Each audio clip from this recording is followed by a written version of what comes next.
This whole idea of investing in houses has interested me since the 80s, and I remember I bought a book in 84, 85. It was called The Real Estate Money Machine, and some of you in the room heard me talk about it. But basically, it was a way to buy a house, sell it to another guy, and then collect money for 30 years. And this guy, his whole premise of the book was, you're creating a money machine that will spit out money for the rest of your life if you follow this technique. And I've carried that book around with me. I've still got it. I've carried it around with me. I've looked at it. I studied it. I've never did it, but it's always kind of piqued my interest. Then I started hearing about these guys doing what's called the slow flip. And I'm looking at the slow flip and I'm thinking, I read about that somewhere. I'm not sure. So I pull out my real estate money machine, and there it was. There's guys still making money at it. Wow, 45 years later, 40 years later. So it's obviously a valid and useful and profitable technique to use in the real estate world of investing. So there's a guy in Virginia Beach named Scott Jelnick who's got a program running. Not that I want to be promoting somebody else's program, but he's got a lot of students, and I was able to score a couple of them to come talk to us about what they're doing and how it's working for them. So we've got Daniel and Tony here tonight. I don't know if you read. I'll let you guys do your bios. You can talk about what you're doing, but Daniel and Tony, they're going to talk about their real estate money machines that they're building right now. You guys ready? Yeah. Okay. You want to go first? So we got two mics. What we're going to do is I'm going to give you guys the mics. You guys do your thing, and then when it goes to questions and answers, because I'm trying to build up kind of a little library of things that we've talked about over the years. So we're recording these. So when we go to the question and answer piece, let me come to you with the mic so you can ask the question, because that way these guys can hear it and the camera can hear it. And then we'll have it for the future. So that said, just hold this up. Can you guys hear me all right? You can probably just clip it right to your mic or right to your T-shirt, and it's going to work for you. And when it starts whistling, hopefully I'll turn it down fast enough. I'm just going to sit right here and do that. Right. I don't know how to whistle, so if it whistles, it'll whistle at you. Yeah, like it did a minute ago. All right, let me first and foremost say thank you guys for all coming out. The weather was terrible. I don't know if any of you drove like me through that tunnel. That's such a nightmare, but appreciate you guys taking the time out of your day tonight to be here. I feel honored and grateful that Stu asked me to share a little bit of my story and what I've got going on. I've spoken a couple times now on this topic. Still not a perfect presentation by any means, as you'll see through the slideshows, but I think you'll get a lot of good information out of this tonight. One thing I did want to ask, gentleman in the back, your son Noah? Yes. How old is he? 13. 13 years old. That is awesome. Can we give Noah a round of applause? So that hits close to home for me because I've got 4 sons myself. I was sharing with Michelle earlier, and part of my why, the reason why I even got into real estate investing, is because I wanted to figure out what this whole how do you build wealth thing so that I could teach my sons. Nobody taught me. My family, growing up, we owned our own house, but I had friends that were renters, and that's the one thing I was so grateful to my grandmother for, was that we always had a house to go to. Now things were tight at times, but the mortgage was the number one priority, and it just, that sense of home ownership was great. But it's like, well, how do you pass that on to your kids, right? And so Noah, I hope you just absorb it, right? I think it's Denzel Washington that famously said, hey, you hang around the barbershop long enough, you're going to get a haircut. You're in the right room. So that being said, I'm not going to bore you too much with my story, but I do got to share a good little bit of it so that you guys understand where I'm coming from and how I kind of luckily fell into this strategy. And it's not new, but I think will be worthwhile, even if you don't do anything with it, just to know and have the idea of it. And then who knows, it may hit you down the road. Because when I first heard of this, it was like 7 years ago, I didn't do anything with it. And now, a year later, after finally taking action on it, and I've been able to make some gains in that regard. So that being said, there was one stat I wanted to throw out at you guys, and you may have heard it, probably not, most people don't, but the fact that everyone in this room, and maybe not everyone, but that you have investment properties, there's less than 3% of people in the United States that own an investment property. So we're in such a small minority. Even if you only have 1 or 2 investment properties, like, you're still further ahead than many other people. And I mention that to you because it's easy sometimes for us to compare ourselves to others and, oh, he's got 20 doors, he's got 80 doors, he's got 150 doors. And it's like, you know, we're all running our own race. So try not to, like, compare yourself to them. Like, you just got to compare yourself to your former self.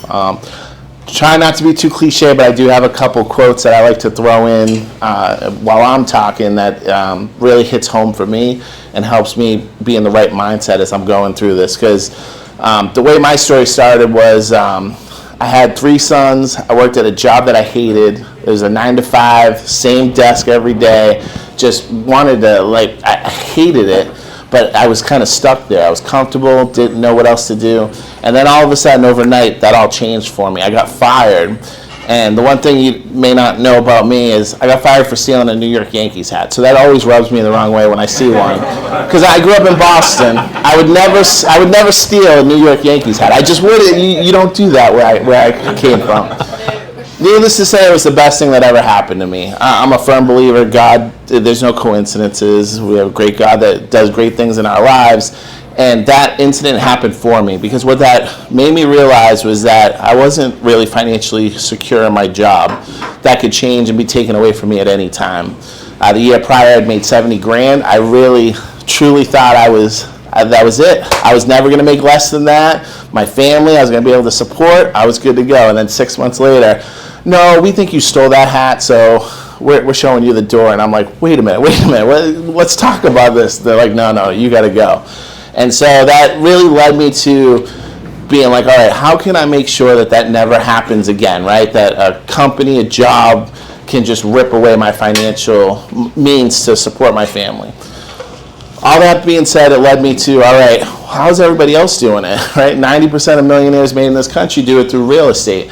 There's got to be something to it, right? You just do what successful people are doing and you'll be successful. So I was like, all right, I got to figure out this real estate investing stuff. How the heck do I do that? So I ended up going to an organization called Trig, and my story started where I was able to partner with someone there. And I feel like it all happened like per happenstance, where like it's just one thing led to another. But I quickly, within like 2 years, built up to 10 doors. And I was very naive. And hopefully I still look young. I was definitely young then. And I was like, man, 10 doors, I will be a full-time real estate investor. I won't have to work a job. I'll be good to go. Man, was I wrong. We made no money. My partner and I, it was so bad. We actually, and I'll just share this one quick scenario that really opened my eyes to, man, I can't do this regular rental thing for the next 30 years. We had a duplex. And we're like, all right, if we fix up both sides, we can raise the rents, and we'll be able to cash flow this in no time, we'll be good to go. Well, we put $13,000 into this duplex. New carpet, paint, we had to fix one of the bathrooms, just all this work, right? And we did. We were able to raise each side $400, so it was $800 positive a month cash flow. It was like, that's it, man. That's what we needed to do. So when I'm a numbers guy, when I was doing the math, it's like, all right, it's going to take us about 14 months to get our investment back, and then we'll be good to go, cash flow. Well, 2 months after we got new tenants in it, one of the HVAC systems on one of the side units went out. $2,100 to fix that. That was the last straw for me. There were some issues with some of the other properties and COVID and the courts, and I won't go down that rabbit hole. But I was like, we're never going to get out of this hole. Like, we're always going to be chasing that money that we lost on this property. There's got to be a better way. And that's when I stumbled across Scott Jelinek for the second time. Granted, there's a 6-year, 7-year gap in between. And I was like, you know what? This guy seems to be doing something right. Like, there's definitely some keys to success that he's doing. I need to figure it out. Now, I will share for transparency, it took me 8 months before I bought my first slow flip, and we'll get into that, and I'm going to show you guys some examples. And I promise you guys, this isn't all just motivation, but it's important that you know, like, kind of what led us there. Like, this wasn't just an overnight success thing by any means. And getting rich through real estate never is, right? The biggest message that I would say, though, is you don't have to wait 30 years to be financially free with your investment properties. And so that's the one thing I hope you guys would take out of this. And then the other thing is, look, I promise you guys, we're not here to sell you anything. I don't offer coaching services or anything like that. I truly do enjoy just connecting with people. And just to share a little bit about myself, the military brought me here. I served in the Navy. My wife, I say, kept me here. She found me. She's like, all right, well, I'm not moving back up to Massachusetts. It's way too cold up there, and their beaches aren't as nice. And it was like, all right. And so I've been here 14 years now. I have 4 beautiful sons with my wife and a pain-in-the-butt dog. Those dog lovers, hey, I get it, but I just hate when I got to pick up his poop on the walks. And I digress. I also am a mortgage broker, so I help people, especially investors, with getting financing for investment properties. I have one guy right now I'm helping cash out on one of his multifamilies. He's actually cashing out so he can have the money to pay into the Freedom Accelerator program. We'll talk a little bit about that. But again, we're not selling you anything. If you want to leave your credit cards in the back, you can. But again, we're not here to sell you guys anything. We just want to share the information that we have with you. And if there's any way we can serve, either Tony or myself can help serve you, that's truly where I benefit from it and why I like coming to meetup groups, because it's the people that are in the rooms with you, that are alongside of you, that are going to help you with whatever it is you're trying to achieve. All right, that I'll shut up. I'll let Tony speak a little bit, and if he starts getting too long, I'll kick him off. Get back to it. Oh, I got one on here. He's got it now. Oh, I don't know if anybody can, yeah, there we go. Yeah, just clip it right there and forget about it. All right, I will do that. All right, my name is Tony Wallace. I spent 41 years in the termite and pest control industry, and I've known Scott Jelinek that does the slow flip program. We used to invest in properties back in 2004 and 5. We attended some of the same real estate seminars. And I bought, rehabbed, and sold 18 properties in 2 years, made a whole lot of money. Then the market crashed. I had 7 rentals that I held on to, but we were taught refinance them, extract all the equity. Well, when the market crashed, I couldn't sell them. I couldn't refinance them, and people stopped paying rent. I lost 7 houses. He lost 150, I think it was, so no comparison in the number of house losses. But I kept listening to what he was talking about in the slow flip, and about 2 years ago, I started doing it part-time and bought a house, then another one a few months later, and I started looking and going, wow, am I stupid? I need to get out of my business and just do this full-time. So in February of this year, I sold my business to my oldest son on a payment plan, and I do slow flips full-time. And since I took a month off, and since March, I bought 35 properties from Virginia to Illinois to Missouri, all over the country. I help some other people do them. I help fund them. I raise private money. I don't wear anything but this shirt hardly. I had 12 of these printed up, and I go around and I find people that have money in IRAs, 401ks, or savings accounts that they're not making 12 or 14% on, and I show them how. I don't touch the money, but I show them how they can make 12 and 14% interest by loaning it to me or some of the people that I'm associated with to buy a property. It goes into something that we call the Freedom Accelerator program. Basically, we have a program that teaches you how to quit your day job in 5 years. For most people, that's 10, 15 houses. So we show you how to find, fund, and purchase 15 houses. In 5 years, you've paid your mortgage off, and after that, you've got 25 years of payments. I 10x every house I buy. My last one, I bought a piece of property that was a tear down on almost an acre of land over on the Eastern Shore. I bought it for $18,000. I just sold it last week for $1,500 down and $600 a month. And if you do the math on a 30-year contract, $600 a month is $216,000. So you take away the $18,000. I'm pulling back $198,000 on a property that I bought for $18,000.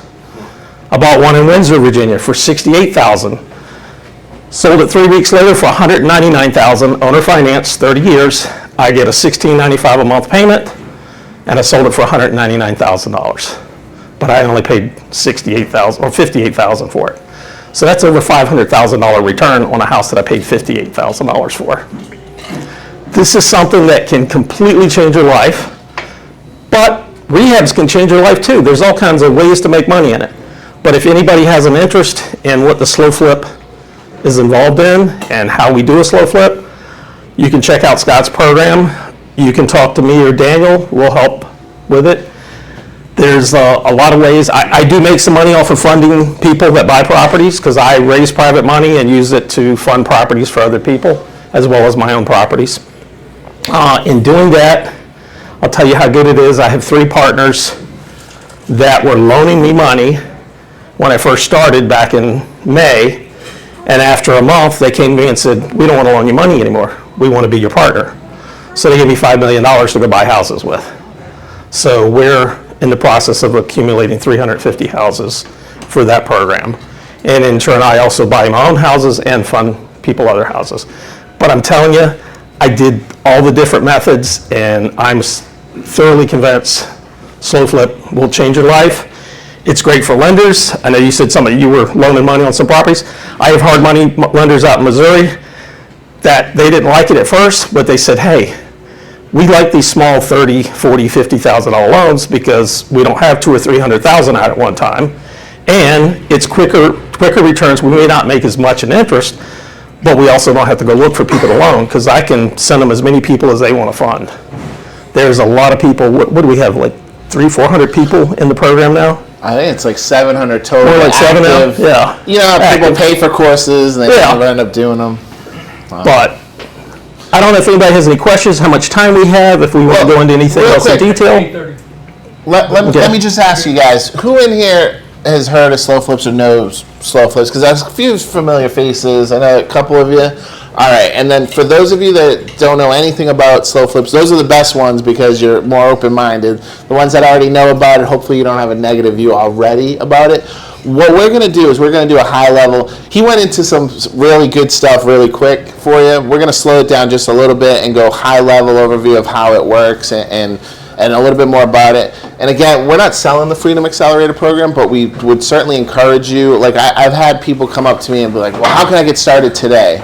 And I always caution them and say, well, look, you know, we can give you a high level overview, but it really pays to be in a community of people that you can be connected with when things like insurance come up, right?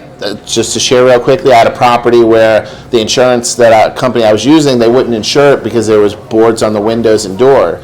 And I'm like, all right, well, what do I need to do? Well, you need to put new windows in and a new door. And we're going to talk about it. We don't fix anything in the properties. Some of us may choose to, but we don't fix anything, so what the heck do I do? Well, I was able to bounce that off the community, and I had another person say, hey, go to this guy. He's an insurance broker. He'll be able to set you up. And within 24 hours, I was able to have a policy. Something that I was losing sleep over because I got a property that's not insured. Something happens. What's going to happen to me? I was able to get it rectified through that community, right? The other thing I'll say, he touched on a little bit, he's actually kind of gone into the space where he's helping arrange financing, and he's charging a small fee on that. It's been fantastic because one of the hardest parts of this whole strategy is getting private lending, right? Like, who has family members that are going to just hand you $30,000 to go buy a house 12 states away? Besides Scott here. You know, it's one of those things where it can be a mental block, but then there's also the realistic aspect of it that we just don't think we know anybody that's close to us that has that trust with us that's going to lend us that kind of money, right, to go buy a house 6 states away, right? So let's go into the first. We're going to go to the first slide, but I got one admin note that I need to ask about. Check your pockets. Anybody got their yellow receipt? Does anybody still have their yellow receipt from the front desk? Okay, because she's looking for 2 of them. Yeah, well, they're right here. Okay, all right, here you go. Let me have that, I'll take it to him. I'm sorry, I was supposed to say that a minute ago. Well, you're good. What do they do with the yellow receipts? Just keeping track of all of us, right? Yeah. I was going to say, I was coming in, I didn't know what to expect. It's like, no, they're going to be eating cats and dogs. We're not eating cats and dogs. All right, let's get to the first slide. Let's get to the good stuff, right? You hear enough of the fluff. Or not.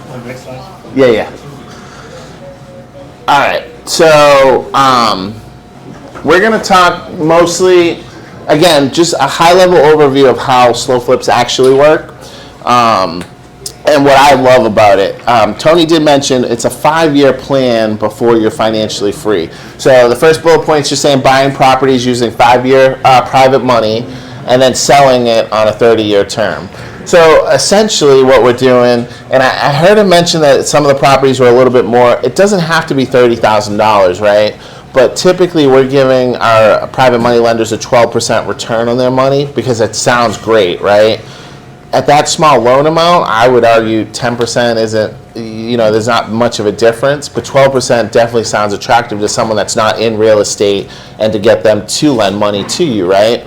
So we'll go a little bit deeper in that. I've got a slide that kind of breaks it down what the payments look like between $30,000 to $50,000. But again, what it is, it's 60 months, and 5 years goes by really fast. Maybe not for someone like Noah, 5 years is half your life, right? But, essentially, 5 years is a whole lot shorter than waiting 30 years, right, to own the property free and clear. Scott does preach against the leverage model, which Tony touched on a little bit when the economy goes bad and stuff. If you're over leveraged on the property, if the value declines, what the heck are you going to do? You can't sell it, your renter stops paying, you still got a mortgage on it. That's where you get yourself in trouble. And in my opinion, that's really the issue that we have with a lot of people that are teaching real estate investing today, is they're still teaching that leverage model, the BRRRR strategy, right? Heck, I even bought a book on it 2 years ago or 4 years ago now when I first started. It's like, yeah, I'm just going to BRRRR everything, right? Refi till I die. What a mistake that was. But so current markets that we're looking at, students, these are just a couple, but Indiana, Ohio, Missouri, Illinois. If anyone's taking notes, I'll throw out a few more, actually like cities. So, because one of the biggest objections to this is there's no way you can find houses for $30,000. I gotta tell you, I was a little skeptical at first too, so I get it. Like, where are you gonna find a house for $30,000 that still has walls in it, right? It isn't next to a drug dealer's den or whatever. So some of the cities that I like, my number one city is Peoria, Illinois. But don't go there. I don't need any more competition. I would say Madison, Granite City, Cahokia. I've never even heard of Cahokia, Illinois. I'm going to share with you guys at the end a property that actually just got reduced today that I'd love for you guys to, on your own time, go and search on Redfin or Zillow, and you can buy it right now for $32,000. So a couple other places, Decatur, Illinois is a really big one. St. Louis, Missouri. Now, St. Louis has some rough areas to it, so I'm not saying that these are all the prettiest, best houses in the best areas. But at the end of the day, you can't be emotionally attached to it, right? For those of you that have been in this game long enough, you know that you've got to take the emotion out of it. You're strictly looking at what the return on the investment is, right? And then just a couple others, Akron and Toledo, Ohio, Marion, Muncie, Indiana, Louisville, Kentucky. There are a couple places in Alabama, Montgomery and Birmingham. The thing you got to be careful with, though, and because one of the biggest decisions you're going to make is, all right, what market are you going to start looking at properties in? Scott always preaches, look at 100 houses first before you buy your first one. The reason why is because you want to make sure you're not going to overpay for your first one, right? You see a house and it looks perfect, and all right, it's $30,000, it fits the box, and it looks like it's in good shape. And then all of a sudden you realize a couple months later, man, I should have only offered $20,000 for that. That market, at $20,000. Now, it may be hard to believe, but these houses, and we're going to show a couple examples, are not in bad shape at all. Sometimes there's like little minor issues, and I'll go through a few examples of like things that I thought like, oh, how the heck am I going to sell this? One of them was missing a furnace. And I'm like, all right, well, I'm not a rehab or contractor. How much does a furnace cost? $3,000, $4,000? Holy smokes, how am I going to sell this house with no furnace? $3,000, $4,000 to put in it. It got sold. So we'll get into that a little bit later. Benefits for doing the slow flip, we don't make any repairs, so we sell everything as is. That house that you got on the Eastern Shore, complete tear down. He'll have to show you pictures afterwards. You'll have to see he bought it for $18,000, and he's getting $600 a month for the next 30 years on it. I don't know what the buyer is going to do with that, but they're putting a power pole in. They're moving a camper in. They're going to live in the camper while they tear the house down and rebuild a new house there. But they got an acre of land that's 5 minutes from downtown Cape Charles.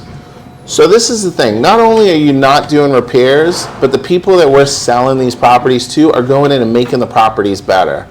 Not always in that case where they're building a whole brand new home, but in many cases you will see that they don't have the renter's mentality, right? There's a pride of ownership. We're giving them the opportunity to be homeowners without having to go through the bank or come to a guy like me to get a mortgage because they can't qualify, whether it's credit related or they can't show enough income or whatever the issue is. Most banks and lenders won't lend on $30,000 homes. There's not enough interest for them to be made for them to lend on that.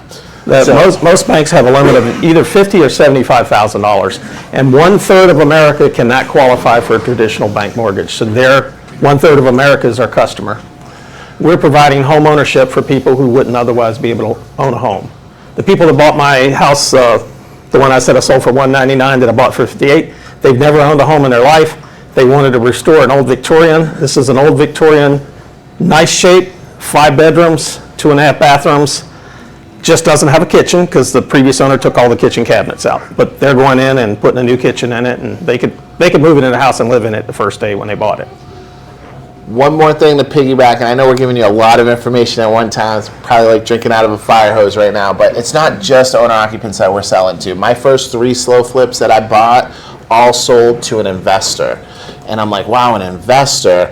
And I don't want to give away too much yet because the very first one I show you, it's incredible. But they're going to go in, make the repairs, and then they deal with managing the tenants. That is, in my opinion, the secret recipe behind all of this. So we'll get more into that.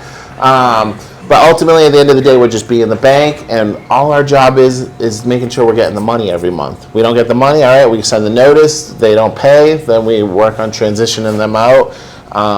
And moving on to the next tenant buyer. So sometimes it doesn't work out that the first one you buy is the one that stays in the property the whole time. It's kind of like always equate it to like when you're dating, right? You don't marry the first girl or guy that you date, right? You got to make sure that you're compatible. That you same. I did. Well, I won't go down that rabbit hole. But so ultimately, you may have to go through 2 or 3 tenant buyers before you find the one that we call a lifer, meaning like you're never going to hear from them again. You're just going to continue getting payments until they either pay you off or they refinance and get their own mortgage against the property. And then we've mentioned it a bunch of times with Scott Jelinek, the local guy that, it's funny, I met with him earlier today, and you will notice him if you're in Virginia Beach and you ever cross his path. He now drives one of those Tesla trucks, which I don't know what the whole hype thing is. Maybe the way they drive or something. They're the ugliest looking things. But he's got it decked out with Freedom Accelerator all over it. I'll have to share a picture with you guys. It stands out, yeah. But to say the least. But he drove a Honda Accord for the last 8 years. Yeah. So. And when he was making a lot of money, he still wouldn't spend. Actually, I have a Toyota Tundra, and he yelled at me for spending money on the Toyota Tundra. That's a nice truck. It's unusual that he went and bought this. Yeah. So, needless to say, though, the guy who's got a program out that's teaching students, including myself and Tony here, he's local to this area, and he was buying slow flips here for years, but recently it's gotten a lot harder. I think he taught too many people, in my opinion, but that's neither here nor there. We can go to the next slide. There's nothing else.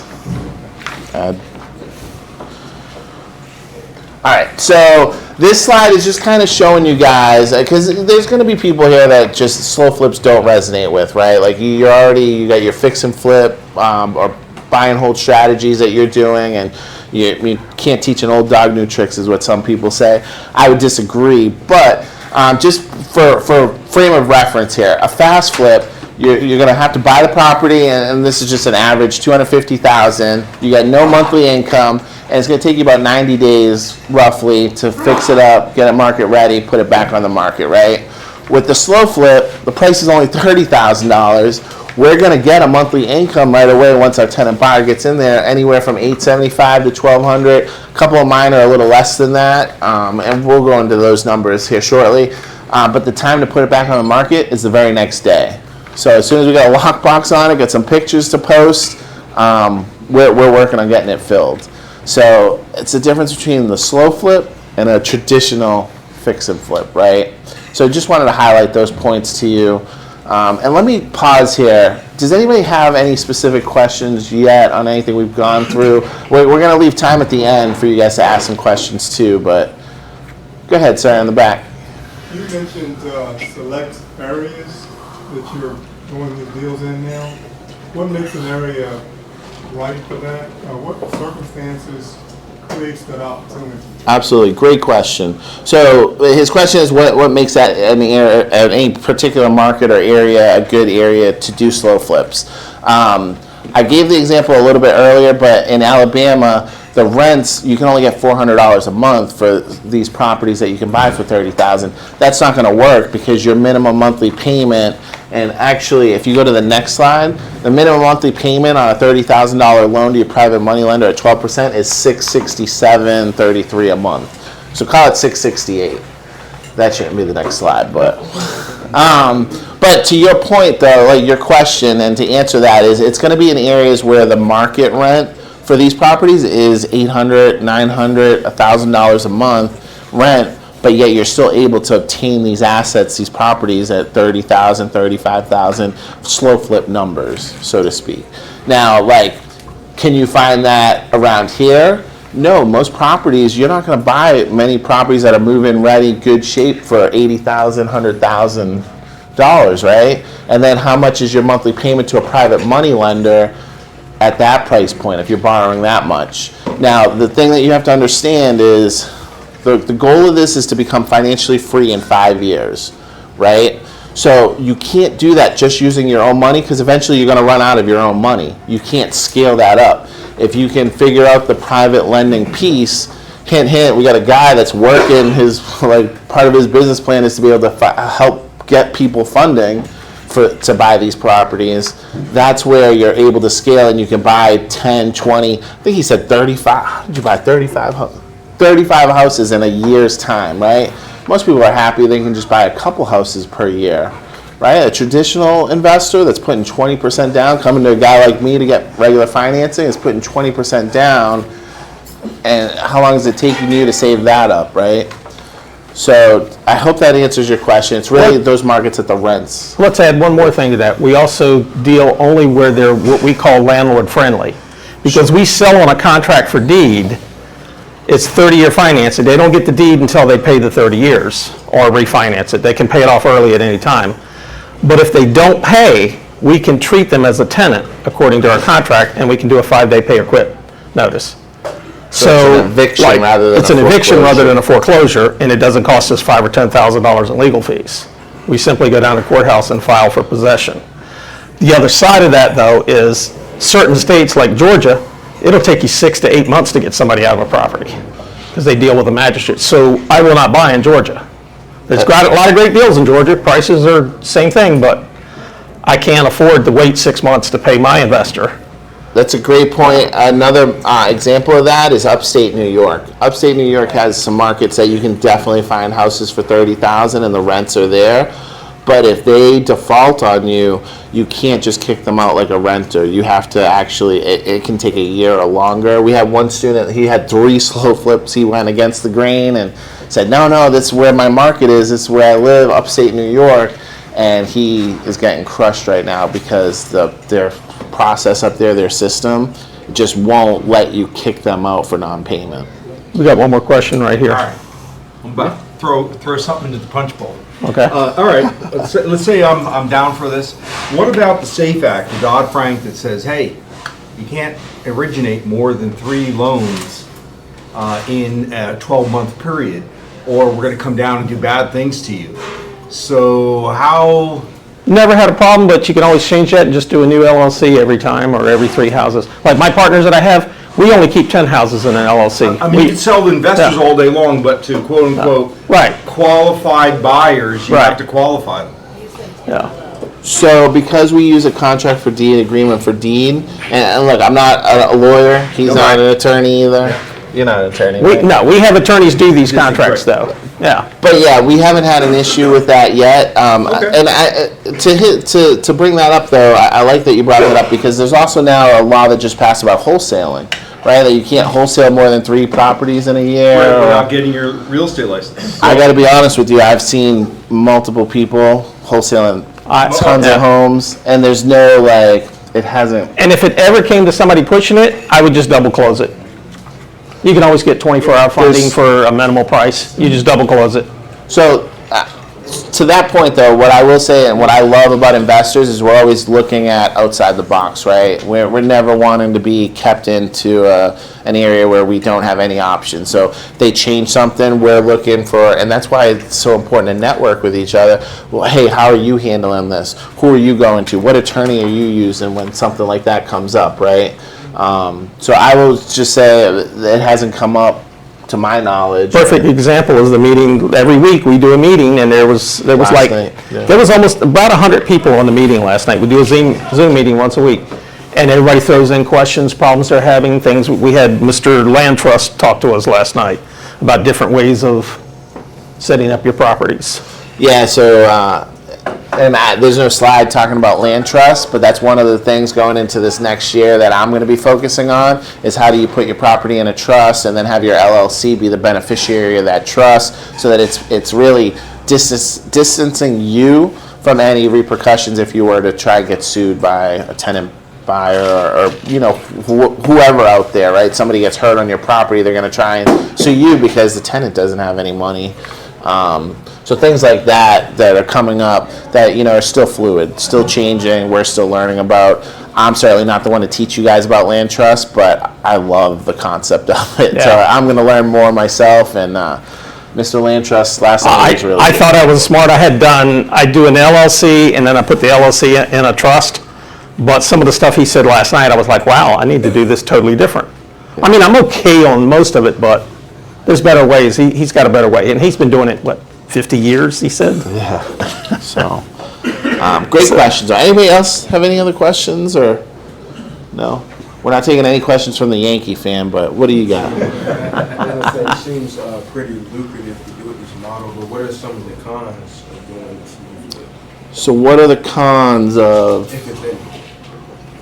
Let me get back to that answer for that, because I don't want to be arrogant and just be like, no, there's no cons, right?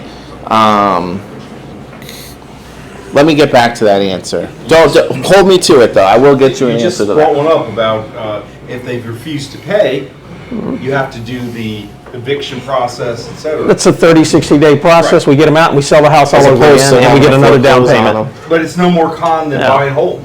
Yeah. It's just another. It's hard to see a lot of negatives in this strategy, but I will have an answer for you, because there's at least one thing that I can think of, but I don't want to go down that rabbit hole just yet.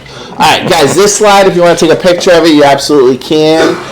This is talking about our private money lenders. Again, I know I mentioned this once before, but this is the crux of it all. If you can figure out this piece to it, you can scale this really fast and truly get to your whatever your financial freedom number is in that 5-year period or less.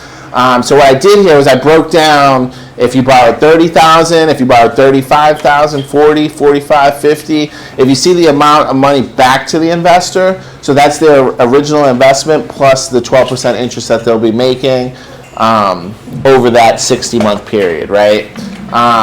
Now, it does, when we listed the bullet points above, what we want you to understand is we're not going to go to Mr. Hart, right? What was your first name? Dave. We're not going to go to Dave and be like, hey, Dave, you want to lend and I'll give you a 12% return? He's like, no, my money, I can make double that or more than that. It's not going to be as attractive to someone that's already in real estate, investing in real estate.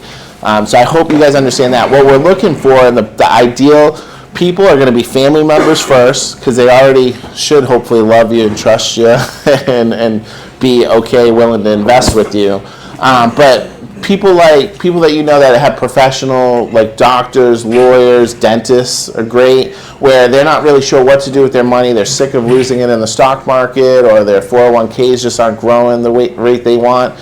There's ways to help them through self-directed IRAs and things like that, where they will be ecstatic for a 12% return. And I say that wholeheartedly. If I can just take 2 minutes to share with you guys, my mom was a single mother raising 3 of us, worked very, very hard for the last 30 years as a grocery store manager up in Massachusetts. She desperately wants to retire now, but she's got maybe $100,000 saved up in her 401k.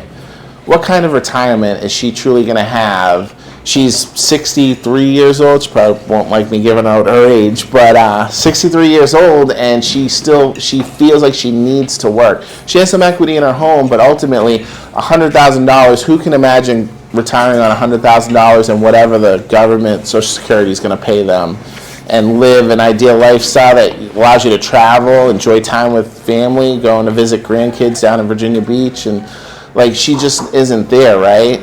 And so I'll share with you quickly my first private money lender, and how you're going to find additional private money lenders are going to be the ones that lend to you originally. They're going to start talking to their friends. So you get in with a dentist, and he sees, hey, this is working. He's at a party with all of his dentist friends. All of a sudden, he's saying, oh, I'm getting a 12% return on my money. He's sending his friends to you to do the same thing.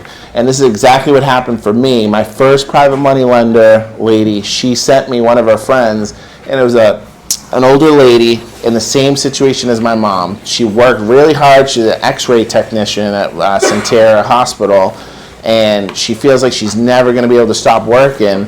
She came into a little bit of money. Her mom had just passed away over the summer, and she's got $42,000 she doesn't know what to do with, but she knows she wants to put it to work. She went to her friend and said, look, you're really smart with it. What should I do? And her friend's like, well, I got a solution. I got a guy that I'm investing with that's giving me a 12% return, paying me like clockwork every month.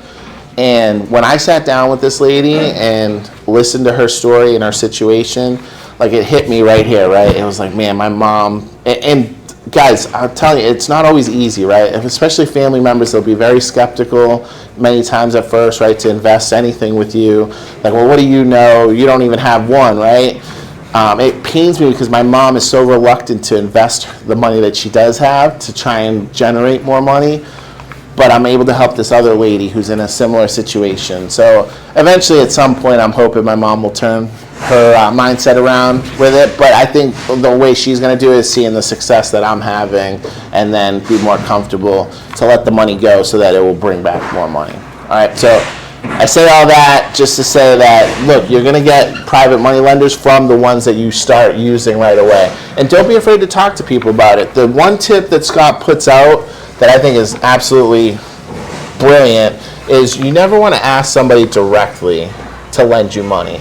You always want to approach it as, and the way he states it is, you're asking them, hey, do you know somebody, I know not you, but do you know somebody that maybe would want to take advantage of the opportunity to earn 12% on their money? And say, no, not you. And when you tell them, no, you're not asking them directly, they're like, well, wait a minute. What is this? How are you making 12%? And they'll want to know more, right? And that's when you can kind of dig in a little bit more with them. And at the end of the day, I truly feel like we're doing them we're helping them as much. And to your question, this is a win-win-win for everybody involved. With the private money lenders that are lending us the money, they're getting 12% back on their money, and they're getting it back every month. It's not like they're having to wait 5 years with nothing, and then all of a sudden they're getting this large lump sum back. No, they get payments every month for the next 60 months until their money's all paid back to them. The home buyer, like Tony was speaking to, they're getting the chance to be a homeowner when the banker like me, and I'm not a bad guy, but I can't approve everybody. They got terrible credit. They haven't shown anything on their tax returns for the last 2 years. There's a number of reasons why we deny them on the loan side of things, right? And we're giving them the opportunity. And then for us, our goal is 5 years from now, that money that we're getting paid every month, minus the taxes and insurance, is straight cash flow. And we're just positioning ourselves to be the bank. They're not calling us when the toilet's broken or there's an issue with their electricity, right? So hopefully I'm not going too fast for anybody. Is there any questions? This is a lot of data up on the screen, but I promise you guys, this is the crux of it. If you can figure this part out, this expands so much. I'm going to give you a little, I don't know if I've shared this hack with you. Those of you that are familiar with amortization charts, understand, we're doing a principal. Next slide. Oh no, this is a hack that I did. Okay. You're getting your principal and interest payment every month. Well, at on a $30,000 loan, you're getting $667.33 a month payment. At 44 months, you received your original $30,000 back. You can reloan it again, If you do that every 44 months, in under 10 years, you've tripled your interest. So now you've made $30,000 on your original $30,000 If you reinvest it. if you keep reloaning it out. I like that. I'm a numbers guy, so stuff like that is great. The next slide is an amortization schedule. I know for a lot of you, you're going to gloss right over it, but there's just two things I want to point out to you. So, Scott, if you can put that up there for these guys. Now, this is an amortization schedule based on a tenant buyer paying you. And I set it up where it's $895 a month is the payment, because for me, that's about average of what I'm getting for these properties out in Illinois. And this also takes into account they didn't get any money off from the money they put down. Normally, $30,000 loan, we sell it for $89,000. We'll give them credit for the $3,000 they put down. This doesn't take those two factors into account. But what I want you guys to take particular attention to, and man, it looks so small, but so I'm going to share it with you guys. The first year of payments, they'll only had a total of $345.43 paid towards principal from their monthly $895 payment for 12 months. So that means that we've collected from our tenant buyer over $10,000 in interest. Their remaining balance at the end of the first year, it says $88,654. They've only paid $345 towards their principal balance. If they go 10 years of making that $895 payment to us, right, based on just the average numbers, at the bottom says 2035. They'll have paid a total of $7,267 towards their principal. They still owe us $81,732 for an $89,000 purchase 10 years in. Now, let me put that in context for you. 10 years in, they still owe us $81,000. The first 5 years, you as the slow flip investor didn't make any money, right? Your payment every month was going to cover the taxes, insurance, and your private money lender, right? But then for the next following 5 years, that full payment was coming to you minus the taxes and insurance. That's like $700 a month for 60 months that you were receiving. They still owe you $81,000. If they were to, at that point then, say, hey, we want to cash you out, we want to get our own loan, or we're going to refinance, or hey, we want to sell the property, well, their payoff to us is over $81,000 still. That's 10 years of them making $895 payments. Now, again, you have to understand the people that are buying into this program, they're doing it because they can afford the down payment and they can afford the monthly payment. That's the truth of it. Add to that, the monthly payment is normally about what they'd be paying for rent. So they would be paying that anyway and never owning a house. This way, eventually, they will own a house. So, guys, again, I love the numbers of all of this. That's the stuff that, as investors, should excite us. Not having to make repairs, not dealing with tenants' phone calls about toilets and broken sinks and God only knows what else, that broken HVAC system after you poured $13,000. Go ahead, ma'am. So, great question. It's been my experience, we back into that number, right? It really We depends. make it up. We make it up. Well, it's not just made up, though. It's really, all right, how much do we want to sell it for? What are we charging per month for it? And then it kind of calculates itself, right? Now, because you brought this up, there's a thing called usury laws, right? In certain states, all, 11%, 12%, you can't charge more. Well, the beauty of it is if you're selling to an investor, you don't have to adhere to the usury laws. I've sold to an investor at 18%. So there's no limit, right? Now, in the event that a tenant buyer, say you're above it, and you have to adjust the purchase price to get it under, the purchase price, guys, at the end of the day doesn't matter. What matters is the monthly payment, because if you think about it, if they're going to pay you $895 a month for the next 30 years, it doesn't matter if they're paying $79,000 purchase price of the property, $59,000, $89,000. Your focus needs to be on what that monthly payment is. They're paying that for the next 30 years. So a $30,000 house that you sold on that is going to equate out to roughly $315,000 they're paying you. So the example he keeps bringing up in his Windsor property, which is fantastic, or no, the one on the Eastern Shore. Eastern Shore, the Windsor's like that, and I have another one. $18,000 house. Out there, 2 hours out on 58. It was my second house that I bought. I paid $34,900 for it. Sold it a week later for $149,000. I get a $1,300 a month payment. I'll be paid off in another 2.5 years, but for the next 25 years, I get $1,300 a month. That's $340,000 on a house that I paid $35,000 for. Amazing. So look, we don't want to put anybody to sleep here, and I know nobody loves looking at this stuff, but I'm telling you, this is where the magic is, and this is where we are flip-flopping the script on the banks and what the banks are doing for you as a traditional investor. We're putting regular renters into your properties, and you're doing all the work to manage the renter, and you keep sending that payment to the bank every month. You're paying all that interest to them, you're not collecting it. As in slow flipping, after 5 years, you're the one collecting all that interest. That's the biggest part of it. Yes, sir? How do you find these properties? Where are you finding them? Great question. Truthfully, you can go on Zillow, Redfin, any of the Realtor.com. What I would suggest you do is, like, you can, and because people are like, there's no way you can buy a house for $30,000. We're gonna go through a couple examples here next, but truthfully, they're on the MLS. I'm gonna give you guys, you know what?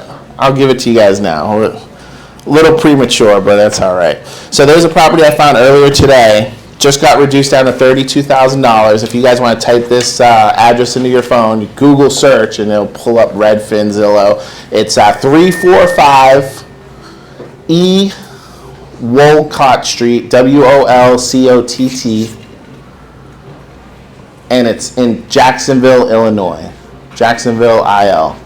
Just do a Google search on that home. It's $32,000. Pull it up. I like Redfin, even though Redfin doesn't give you the Zestimate and all that jazz. None of that stuff matters. There's a lot of extra ways to do that, yeah. E Wolcott, Wolcott.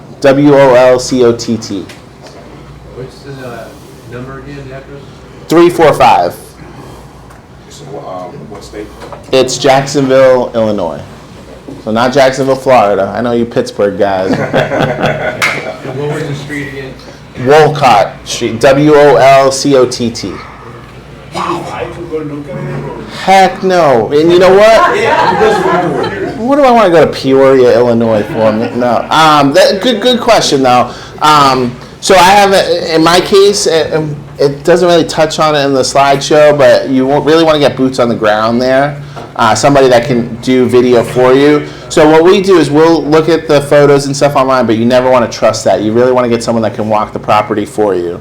So I've got an agent. He's got to be the most useless agent, but he does what I need him to do. So I digress. I don't want to bash the guy, but oh man, he sleeps half the day, blames it on some sleep disorder. I digress. So what we do is we'll have someone walk through the property, show us video, take pictures for us, because we don't want to just rely on what we see on Zillow, right? Anybody can post anything. Another place too, to answer your question in the back, sir, Facebook Marketplace. If you key in on certain areas, whatever market you decide to target, I would scour that every day for new deals. I've recently bought 2 off of Facebook Marketplace. One guy had it listed for $45,000. I bought it off of him for $22,000. The house is a little rougher shape than I thought initially. It's like, what the heck was he asking $45,000 for? But that's another place where you can go to find deals. But originally, your question: do you go to see the properties? No. Now, will we go out at some point to take a look at them? Tony's intending to go back out there. I think he's been out once or twice. I've got 4 kids and a wife at home. I can't just be gallivanting in Illinois. But, it's not a bad thing to say that you want to go check them out. But look, if you can figure out a way to get comfortable buying remotely and doing this whole process remotely, that means you could do it from anywhere. Yeah. You got a question? Did you want to No, answer? go ahead. You, sir, in the back. Couple of questions. Couple? You got one per person, man. No, you're not a Yankees fan. We'll let you go. What do you got? First question, you said you get somebody to look at it for you. Who is it that you're getting? I mean, how do you? That's the advantage of being part of the program, because we share resources. Yeah. And the second Yeah. question is, I'm thinking that I see this house, I see the price. The next challenge is finding a buyer. The tenant buyer. So we're going to get into that. But real quick, I also wanted to put this out there, and it's kind of a challenge to you guys. I hope you take this as a challenge and not slap in the face or anything. I threw that address out to you guys because I know in this room there's only going to be one or two of you that actually take action with any of this stuff that we give you today. There might be a couple that will down the road, but honestly, like, so many people will take in the knowledge. And I know you guys aren't here just for entertainment, and you guys are part of a select few that have taken action and so forth. But what I mean by that is there's only going to be one or two of you that are really going to run with this and say, I need to sign up, start doing this today, so that 5 years from now, I'm financially free. I'm at that first level and just building off of that. Right? So that's my challenge to you guys is, look, there's a property I just handed to you. Now, look, I will say you got to do your own due diligence, right? I don't know, the property looks amazing on the inside, but that's just based on the photos. What do you have to do it? Now, to your concern about how do you fill it, and I hate saying this because I told them we weren't selling them anything, but the benefit of the community is they've got fillers in there that will fill the property for you, and all they charge you is half of the down payment. So you don't pay anything out of your pocket. If you get $2,500 down from the filler filling it for you, they're going to take $1,250 of that. You get $1,250, and then you start getting your new monthly payment right after that. How amazing is that? Now, they do teach you how to fill it yourself, which Facebook Marketplace is the primary source that we use, but we used to use Craigslist a lot, but that hasn't. Facebook Marketplace really has taken over that space where we can find tenant buyers. You also can put out bandit signs in the local area with your boots on the ground person. So there's strategies to doing it and how you can show it remotely that they go over. But my opinion is leverage other people, because I'll just say from my own experience, I hated getting Facebook Marketplace people calling me or sending me messages. Hey, is this still available? Yes, would you love to come look at it? No freaking response. Oh, you go through 30, 40 of those a day, and yeah, I would rather have 25 other people marketing it for me exactly than me doing it by myself. And it truly is like a team effort of fillers. Like, that's all that they do, because that's how they're making their money, so that they can build up enough reserves so they can go buy their own slow flips, free and clear themselves. They do the background check and all that stuff? Or? So no background check with this model. Now, let me take a step back, because there are some students that do want to vet their tenant buyers. Scott will preach to you, and look, he's been mega successful with it. I'm a believer, hey, you just got to do what the successful people do. First person that comes with the money is the one that gets it. Now, you do run it, and the reason why, and I was listening to him just the other day about this, and it's a great point, you never want to be caught up in the Fair Housing Act, like discrimination against buyers, because ultimately the law says that you have to take the first qualified buyer that applies, right, or whatever. No. So if you just give it first come, first serve, whoever puts the money in our hand first, we're not wasting money on a credit report or a background check or anything like that. If they have the money to put down and they're willing to give us a copy of their ID and all their information, and they can afford, they're betting on themselves, they can afford to make the monthly payment, that's who we're putting in the property. Two things they need, the down payment and a photo ID. We have to have a photo ID or passport to make out the paperwork. She's going to follow up. So I thought you were talking about denying somebody who's running back their credit. As a mortgage broker, I was speaking from my professional job that, and look, guys, you never want, I want to approve everybody if I can. Unfortunately, it's just not the case of the matter, right? And plenty of real estate agents here can understand. They work with their lenders and trying to get clients approved, and well, the client didn't tell you that they were just foreclosed on a year ago, or they just went out and bought a Tesla truck and now they got a $1,500 a month payment. So, but that speaking just as the mortgage broker side, not on the tenant buyer side. Yes, ma'am. What if you put a murder in there and some privacy? If you put a murder in there? Well, heck, I wish there was a way to find out beforehand. They need second chances too, though, right? As long as they pay, right? I don't know. I don't mean to downplay your question. I'm just saying that ultimately you can't discriminate against them. They did, and you get a new person to Yeah. right back up. Absolutely. So, but you can't be thinking about that stuff, man. Come on now. I know it's just Halloween. I watch a lot of those movies too, but come on. All right, we got a couple more. I'll take the lady first in the back. Steelers fan last. We'll come to you. Go ahead. So what if Bless it's you. a crack house and it blows up? Well, it's in the contract that they can't do anything illegal in the property.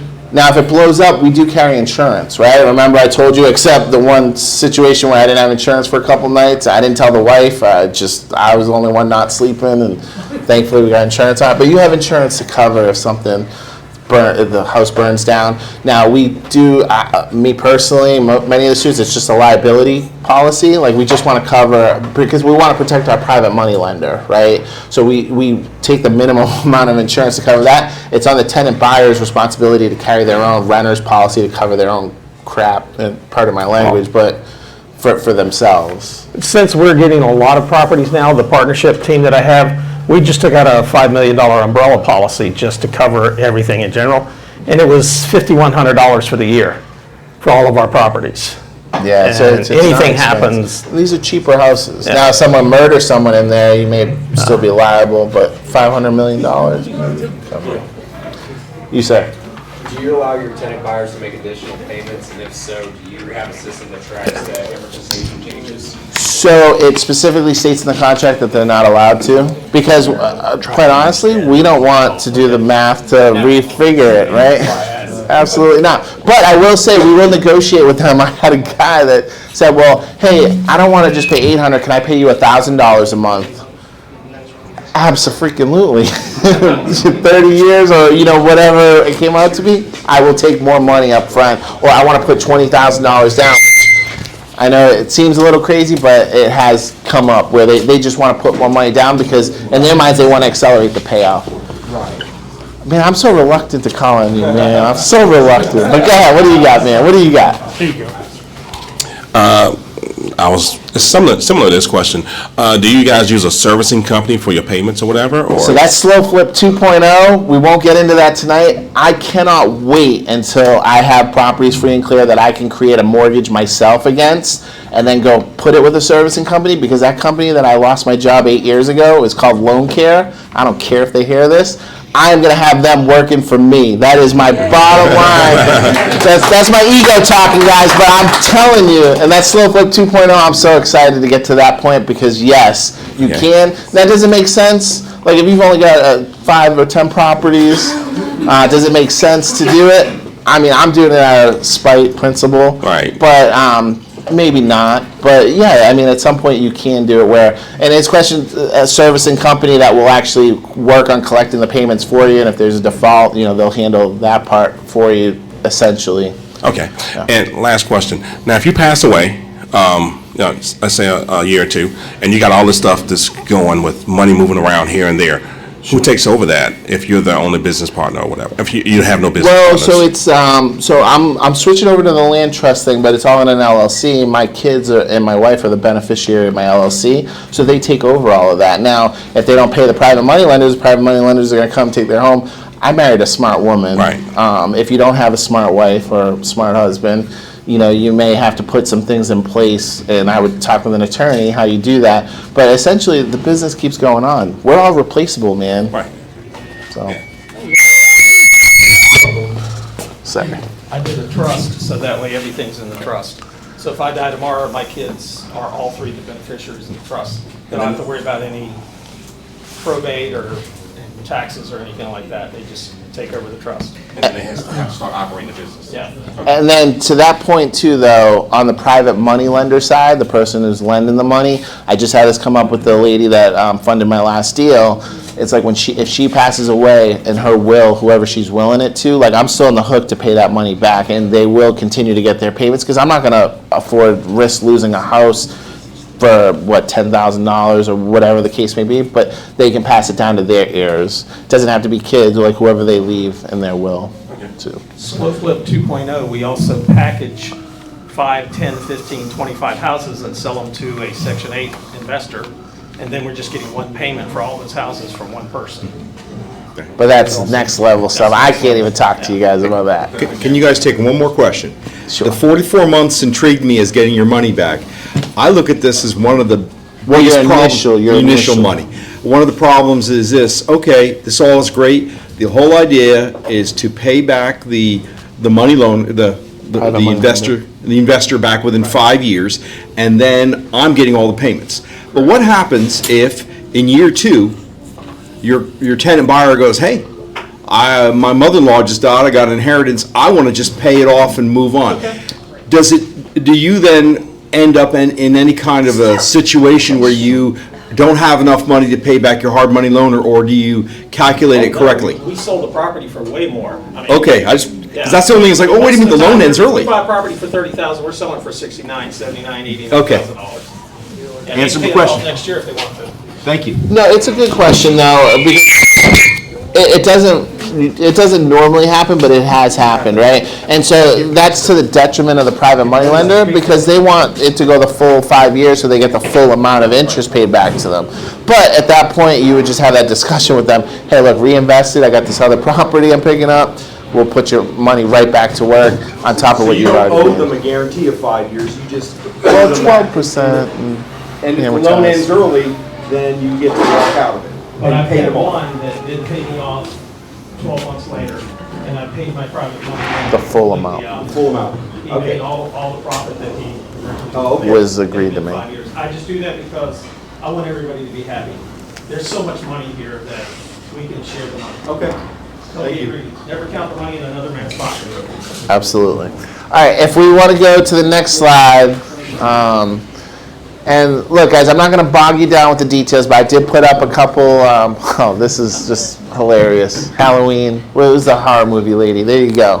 Let's waiting on the Burr method to pay off. There's your murderer right there. It's the Burr method. All right, go to the next slide. We're going to go through just a couple properties that I've recently purchased myself. I say recently, this very first one, it was my first one I bought. It was back in March of this year.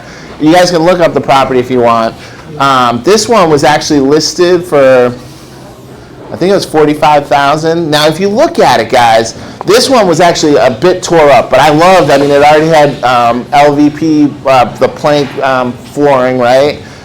It wasn't in bad shape. It was a 3-bedroom, 1-bath, over 1,200 square feet. I bought it for $32,000. So this was the very first deal I did. So I was like, all right, well, I'm sticking to Scott's program. Hey, you borrow $30,000. I brought the $2,000 into the deal myself. This property sold for $69,000.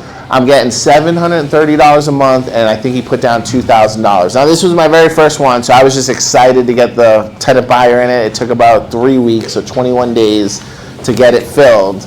And it's like I could have held out and got more. But the great thing about this was an investor from Arizona is who bought this property. He went in, he fixed, if you guys can see it, this bathroom is so tore up, like it needs the whole walls around it. What you don't see on the other side of that sink is a toilet smashed into 3 pieces. What I think happened is a contractor got mad. They did all the work and then they didn't get paid and they got mad. If you look in the middle bottom picture, this kitchen, all the cabinets are tore out, the carpet's a little tore up. So this investor that bought it off me, he went in and he fixed it up completely, and he's putting a renter in it, and he's doing all the work. Guys, this is the exact model of where you want to position yourself and why the slow flip method is so great. Man, where you been? You're missing all of this, man. Hurry up back up here. You're missing the best part of this. Well, no, and I say all that and because ultimately this investor that bought this from me, he had it listed. Now, it took him like 3 months. I don't know what he was doing with the rehab part of it, but he listed it for rent for $1,500 a month. His payment to me is only $730 a month. What is his incentive to hurry up and pay me off the money that he owes me for this property? He's going to go the full 30 years making $700-800 a month. Now, granted, and we didn't go too far down this, he's not really making that much per month when you factor in vacancies and maintenance and all that. But that's still a pretty good spread for a 3-bedroom, 1-bath in Peoria, Illinois, right? There's nothing in Peoria. They got a lake. It's a big lake, but so this house, when all is said and done, I think it's like $215,000 I'm going to make off of this $32,000 house that I only had to pull $2,000 out of my own pocket to buy. Again, this was my first one, so it's by far not my best deal, right? But I was just super excited to get started. It took me 8 months from when I started the program and the training to finally pull the trigger.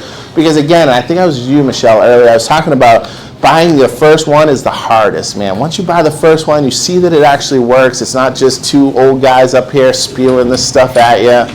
I'm telling you guys, like it becomes more real, right? And then all of a sudden you can see yourself, all right, I can keep doing this. I can get to the 20 houses, $10,000 a month in no time, right?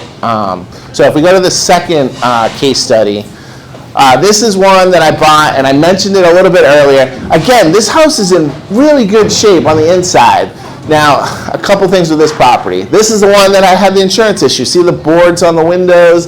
And the insurance guy's telling me I gotta go replace all the windows. Like, heck no, I'm not paying $250 a pop, right? No way. But this house in particular, I was able to get, I think it was listed for $30,000. I negotiated down to $25,000. So $25,000 for this 5-bedroom, 2-bath, perfect for a Section 8 landlord, right? Property. Now, I will say, my agent, when he did the walkthrough, he happened to mention to me, it looked like there was a suicide note listed on the living room wall. So, and you'd think common sense he would have taken it down for me. I digress. Not all agents are created equal. But this is the house too, guys, that it didn't have the furnace. How do you steal a furnace out of a house? I don't even know. It's not hard. I mean, I guess if you're from Portsmouth or Jersey, yeah, if you're from Jersey, no, all you need is a buddy and a pickup. I hear you. But I was a little nervous because I was like, all right, how the heck am I going to sell this house with no furnace? It's going to cost $3,000 or $4,000 to replace the furnace. This house sold for $79,000, $2,500 down, and I think I took only $750 a month for this house. I'm okay with that. When all is said and done, this house is getting me, I think it was $232,000 over 30 years. I haven't heard from the guy since he bought it, and this was in August. So the first one I showed you was March. This is my third property I bought. It was in August. I've recently been on a roll and bought a few more. So I'm up to, I just closed up my 7th one, and that's the next slide I want to show you guys. This property I fell in love with, and I was like, I got to make this happen. Like, no matter what, like, this house has to be mine. I knew the listing agent. She worked for some big company out of New York that bought a bunch of properties and now is trying to unload them in the area. And it's like they went in and renovated all the homes, but there's something issue with it. It's the same with that Illinois property, right? That was missing the furnace. Like, they went in and fixed everything, but then they just couldn't get it across the finish line. So this house is a 4-bedroom, 2-bath. It was originally listed for $60,000. She dropped the price to $45,000 within like a week. And so what that told me, from actually having looked at over 100 houses more at this point, I was like, wow, I could probably get this for a lot cheaper. I closed on this one 2 days ago. $32,000 I bought this one. No, $30,000. I could be wrong. Let's call it $32,000. I want to say 30, but say I buy it for 32. It hasn't filled yet. I just got the keys. Actually, I'm still waiting on the agent to pick up the keys. He's got to freaking wake up. I'm sorry. So this house, though, we just closed on it. I borrowed $35,000 on this. So I'm actually going to get a check back from closing for about $4,000 on this one. Which is fantastic. I'll take it. And it's going to sell, the numbers initially, $89,000 on $995 a month with $3,000 down. And the one issue I will say, hey, you're bad. What's the bad about this? This house is a little bit of a gamble. There's a sewer issue where the roots are blocking the sewer. So whoever moves in there, they're going to have to address that because you can't have the sewer back up into the house, right? You're not going to live in. I did. So there's the chance that it could be just a couple $100 fix where you just got to flush some stuff down there and it will eat away at the roots, to potentially a $10,000 fix where you got to get Roto-Rooter out there to actually burn through the roots and clear it out. But that, and then it also said a failing foundation, which this particular seller, the company, they say that on all their properties. I actually had an 81-year-old guy out there, retired, but he did foundation work for so long. I sent him $100. He went and checked it out for me. He gave me the thumbs up, A-okay, everything's good. That's why it's so important to have people in places, boots on the ground, that will be able to look at the properties and be able to minimize your risk. Now, if he would have told me, hey, the foundation really is crumbling, or there really is an issue, or safety, or something like that, that would have made me walk away from it. You never want to have major roof damage, major foundation issues, things like that you want to have to deal with. Again, what we're looking for in this, guys, we're looking for homes that are move-in ready, that only need a little bit of cosmetic work or something, nothing major big, that people can put a little bit of money into, make it their own, and they're going to hold on to it a whole lot tighter. I'm excited to see how fast this one sells. It hasn't been listed yet by the filling team. Again, I'm not doing it, guys. You know, you want to leverage the people that know what they're doing and have the time to do it, quite frankly. So do you have contractors go out to one of the houses that you're interested in? Contractors for... To look at the house, or you just have someone just go and take? No, I try to stay away from the homes that look like they need a lot of work. So, because I'm not fixing anything. And they're lucky I'm not fixing it, because if I had to go in and fix it, they're going to end up paying for it, right? That cost is going to be directly passed down to them.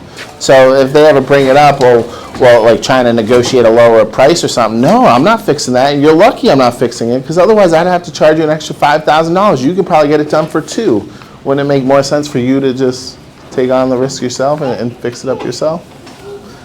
So, so I gave you guys some examples. If you took down the addresses, look, please call me out if you think that anything I've said was not true. One of my family core values is integrity, honesty. I've got 4 boys. My 7-year-old lied to me the other day about wearing underwear to school, and I share that with you because I wanted to pop his little bottom, but more importantly, like, tell him you got to tell the truth, right? It doesn't matter, have integrity, and I think that goes a long way in this business, right? You want to work with good people. I would rather do a good deal with a good person than a great deal with a bad person. And that's why I like people like Tony, you know, people that you surround yourself with, you really want to be trusting with each other, right? Call me an eternal optimist, or I don't try to look at things rose Pollyanna, but I do try to trust in other people with that. Tony, is there anything else you wanted to add, or? No. Well, one thing I'd like to say, though, that because sometimes people get it in their mind that we're predatory lenders. You'll get that hate mail on Facebook. Oh, Mike, that we're predatory lenders. We're not predatory lenders. We're charging people the same thing they'd be paying for rent. The example that I give you is that if you have $300 and you want to buy a TV, you go to Walmart and you buy that TV for $300. If you don't, you go to Rent-A-Center and you pay $18 a week for 18 months, and you just paid $1,500 and $1,600 for a $300 TV. It's no difference. We sell financing. The house just comes with it. It gives people the opportunity of home ownership for the same thing that they'd be paying for rent. Absolutely. It improves their lives, improves the community.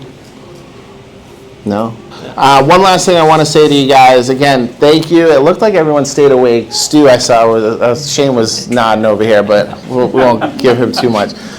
Thank you for your time. I unfortunately have to run. I can't stick around, but we want to make sure we give you time to network here. I've left some business cards up here, so please, if you want to connect with me in any way, come up, take one. It's got my phone number, my email address. I do my best to answer all my calls, but I've got 4 sons at home and my wife that says I don't wash the dishes enough and do enough folding the laundry. So if I don't answer, give me 24 hours to get back to you, all right? And again, thank you. I appreciate the questions there, the engagement. I hope we've answered your questions. Again, this isn't for everybody. Not everybody's going to jump in 2 feet. But I'm telling you right now, if you just sit down and really think about, hey, if you wait 7 years to do this, you're going to be kicking yourself, because 7 years from now, you'd already be done. And don't just think about what's negative about this. He's not even paying attention. Don't think about the negative, man. Think about, hey, how could this progress me forward? So I put it off for like 8 years. Scott used to talk to me all the time about doing it. I'm like, I'll get to it. And I was busy. I was working 18 hours a day doing termite and pest control. And then finally, I did one, and because somebody that I knew, Joey, he had already done like 80 houses. And I was like, God, no disrespect to Joey, but like, if Joey can do it, I can do it. Anybody can do it. All right, listen. I don't say anything bad about Joey. He's brilliant in what he does. I'm just saying that everybody has the same opportunity. Guys, I forgot one last thing, and please keep your attention here. I got something to give away to you guys. So we're going to give away one prize. It's the first person that raises a hand, answers the question correctly. And then I already know the second person. So I met with Scott earlier. Scott's a very generous guy. He gave me 2 copies of his book, The Art of the Slow Flip. We're going to give one away, and then, unfortunately, it's a biased point of view. But Noah, if you don't mind coming up, taking this, you just got to make sure you share it with your dad, tell your dad to take some action, but one of these copies is for you. The other copy, we're going to ask a question, and whoever gets it right, whether you already have a copy of if you already have a copy of the book, except the Yankees fan, anyone else, put your hand up, answer the question. So, If you absorb that, this will be great. all right, so the question here, Noah, make sure you read it too, man. Read it to your dad. All right, so the question's going to be, and I gave it a little bit of thought, so I want to make sure I say it right. And so I'm going to try and you be the judge of whoever raises their hand first. How much is the monthly payment back to your private money lender if you borrowed $30,000? Philip, see, he just said it out loud, but we'll give it to him. Here you go, Philip. All right. So I thought he was first there in the back, but I like Philip. So you know, my 17-year-old grandson's birthday wish was to buy his own house, and he did. We helped him get it. We helped fund it. That's But awesome. At 17, he got his first house. So he's on the start. So Noah, that means 16, right? We compare ourselves to 16 years old, first home. Go ahead, 15. Guys, again, I apologize for running out on you. I'm hoping to come back again next time as just a guest sitting in there, not as a speaker, and I can mingle with you guys more. Unfortunately, I got a playoff hockey game. I'm the leading scorer on my team. They need me tonight. So Pittsburgh should understand that, right? They play some hockey up there. No, but again, thank you for having me, Stu. Appreciate it. Thanks for coming, Dan. We appreciate it. Absolutely. Thank you. All right. Anybody got any questions for Tony? All good? Hey, all right, before we get ready to network, let's do this right here. I got 2 things to get going. First of all, what's happening next week? Tony? Oh, Trig meeting Tuesday night that we were talking about? Trig meeting Tuesday night? Speed networking event. So anybody that wants to network for real estate, there'll be wholesalers, real estate agents, contractors, money lenders. We got 16 tables set up. You sit down, do your little pitch about what you do, move on to the next table, and just meet a whole bunch of people, bring a whole bunch of business cards. It's at the Holiday Inn Greenwich on Virginia Beach off Newtown Road, 6 p.m. Be there. Be prepared to bring a lot of business cards and stay till about 9. All right, good deal. Thank you very much. On the website, it's trigofva.com. You get all the information there, trigofva.com. All right, cool. So, I don't have them with me. especially if you're on the other side of it. Hey, Trig does have a, first time free.